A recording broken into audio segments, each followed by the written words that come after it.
Hi, I'm Doug. Welcome back to Doug Stuff, where I kind of go through various things that I collect because I've collected a lot of stuff through the years, both in my time in the film industry and just on my own, and like in the records and stuff.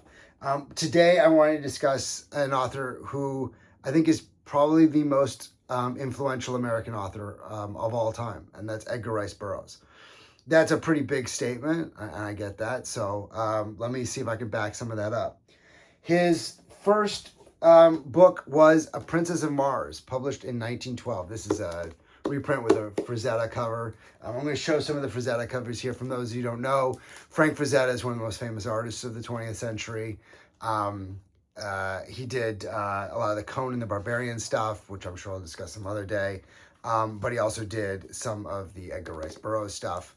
And you don't get to things like Conan the Barbarian or Star Wars or Dune or even Lord of the Rings without Edgar Rice Burroughs. So as I was saying, the first one was A Princess of Mars. He kind of hit it out of the park on book one. He would even improve on more on book two, but this was his beginning. And it's a space fantasy, which was something that just didn't exist. He didn't worry about the science aspects of it. He didn't worry about the science fiction of it, like H.G. Wells, who was a famous author at that time, would have done, like in War of the Worlds. He didn't worry about it. He came up with this guy. He goes into a cave and he has some astral projection into another planet. Like it's crazy. And he's running around naked with a sword. He's going after the beautiful princess. It put some clothes on him. It's like Luke Skywalker.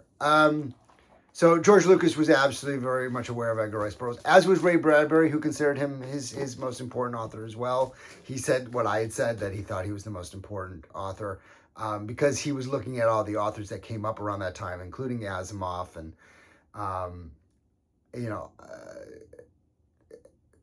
so many authors. I'm trying to come up with names and I'm blanking out. But a lot of authors in the early to mid 20th century had all grown up with Edgar Rice Burroughs' work. So anyway, he started with this one, and then the second one everyone on the planet knows, or at least they think they know, and that's Tarzan of the Apes. I have this entire collection. This is the Edgar Rice Burroughs authorized library. There's 24 of them, I think. I have all 24, whatever there is. I bought them all, and I'm still making my way through the collection. I'm way up there, though. I'm like in the teens or something. I can only read for 6 months of the year. The other 6 months, I'm working on my own stuff, and I don't read when I'm writing my own books. But when I'm not working on my own stuff, or I'm just editing or whatever, then I can read. And I always try to get one of his books in each year, or a couple. Tarzan of the Apes is not what you're expecting. If you're thinking it's like the movie, it's not. Number one, he doesn't end up with Jane.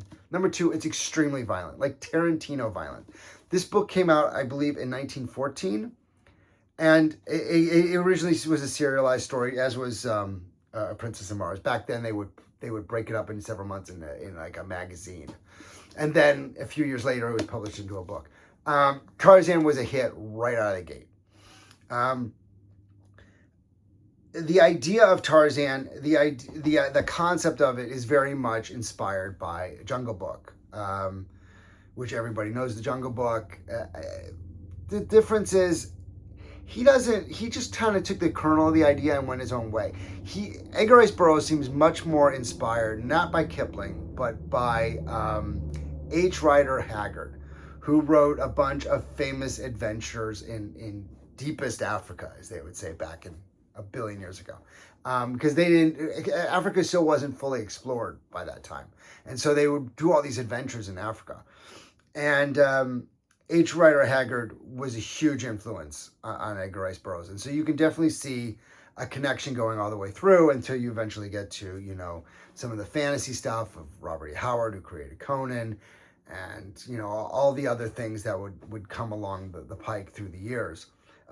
Anything where you had a male protagonist and he's in some sort of like lavish or exotic space planet or in the jungles, whatever, that was all inspired by Edgar Rice Burroughs. I wanted to show a few of the covers that I have. I have a ton of Frazetta covers. Here's one for the Moon Men. The Lost Continent, Escape on Venus. I like that cover. I like this cover a lot. At the Earth's Core. That's one of my favorites. Savage Pellucidar. As you can see, I'm not an expert on all of this stuff. Land of Terror. He did a lot of things with the center of the Earth. So if you've seen like the new Kong versus Godzilla movies where there's an inner Earth thing, he was one of the guys who pioneered that. He did a whole bunch of adventures. Another thing to know about Edgar Rice Burroughs is he's one of the first authors to do the interconnected universes like you'd see on Marvel movies today. He did that. He had some of his books. So he would have Tarzan go at the Earth's core, and that would connect with his At the Earth's Core series. The Mucker. I haven't read this one. I hear this one's really good, though. People That Time Forgot. Some of these are, you know, they're a bit, they're kind of just the quick trashy novels. I mean, these are not, you know, this one, The Moon Maid.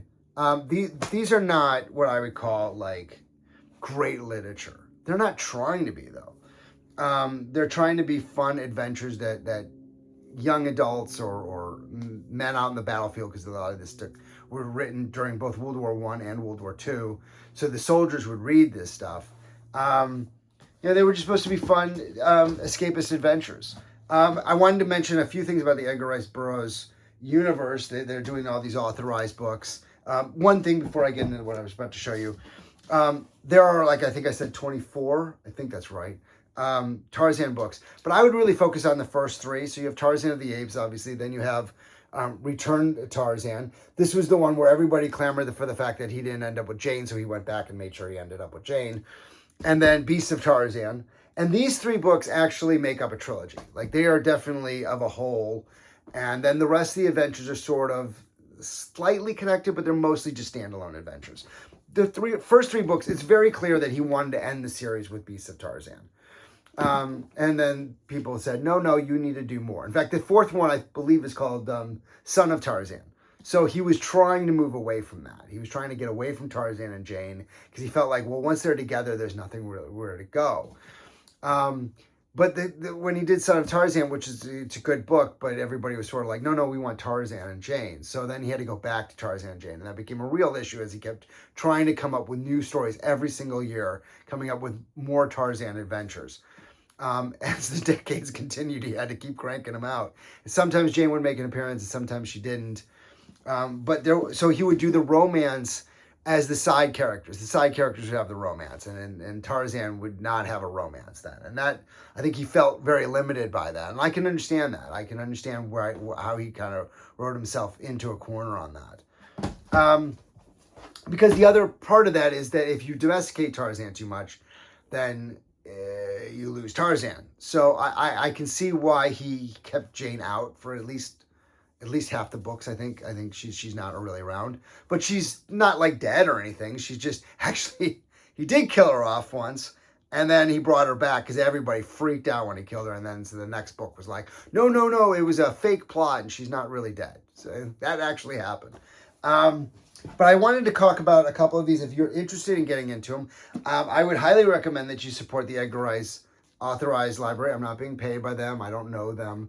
But they do great books, and they've got these 2 sampler sets that are really good. So you've got Savage Epics, which includes 3 of his Savage Tales, Tarzan of the Apes, At the Earth's Core, The Land That Time Forgot. The Land That Time Forgot is really cool. I like that one. It's got like German submarines and all this kind of stuff in there. And they go into, you know, with dinosaurs and all that.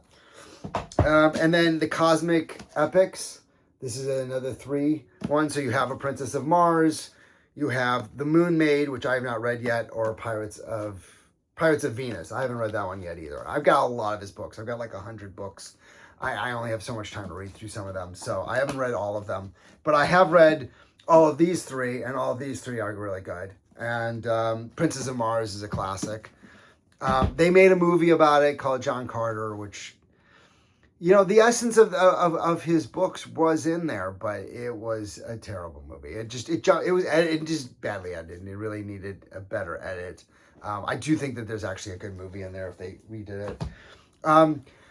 And so I just wanted to talk about Edgar Rice Burroughs. Nobody ever really talks about him anymore. I mean, yeah, there's a few like like the people who are just only into retro books and they talk about him. But since I'm into a lot of things, and hopefully I think I have like 5 viewers right now, but assuming I ever get any more viewers, I'd like to, try to talk about both new and old.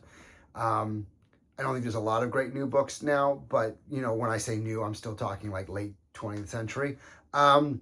But I did want to talk about Edgar Rice Burroughs because it felt kind of weird when I did a video recently of talking about Heinlein, and even talking about the Aliens books, which are more recent, and not talking about basically where a lot of that began, where the adventure tale books began, and they began with Edgar Rice Burroughs. So hopefully I would suggest everybody check out at least one of his books. If you're going to check out only one, Tarzan of the Apes is the one to go with. You will be shocked at how violent this book is. Seriously, it's like it would make Tarantino blush. Like, I mean, it's legitimately violent, but it's also a great story. It's got a lot of heart, and it's a lot deeper than you were expecting Tarzan of the Apes to be. It is not like the movies. The movies are so watered down compared to what Tarzan really was in the books.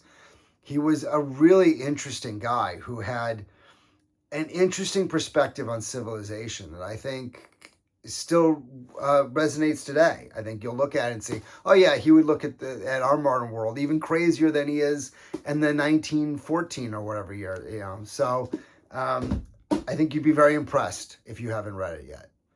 Anyway, that's it. Bye, guys.